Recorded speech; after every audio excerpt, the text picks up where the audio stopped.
আগামীকাল বীরভূমের খয়রাশোলের নির্বাচনী জনসভা করতে আসছেন Trinamool supremo Mamata Bandyopadhyay.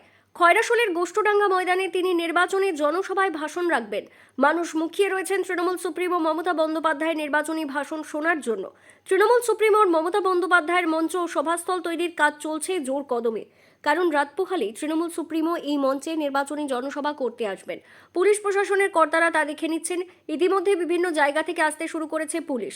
Metal detector দিয়ে মঞ্চসহ পুরো সভাস্থল পরীক্ষা করে দেখা হচ্ছে। শুধু তাই নয়, হেলিপ্যাডের জায়গাতেও মেটাল ডিটেক্টর দিয়ে পরীক্ষা করে দেখা হচ্ছে।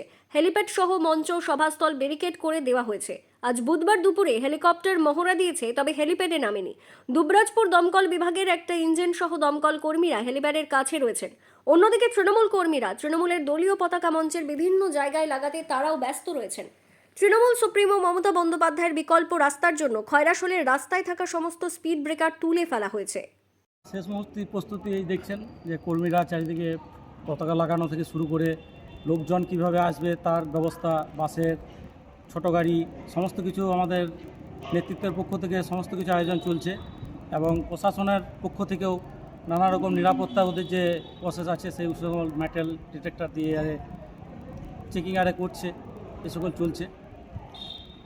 মুখ্যমন্ত্রী 2011 সালে যখন মুখ্যমন্ত্রী হয়নি, মমতা বন্দ্যোপাধ্যায় রেলমন্ত্রী ছিল, তখন এসেছিল। 15 বছর পর মুখ্যমন্ত্রী হিসেবে এই প্রথম আসছে।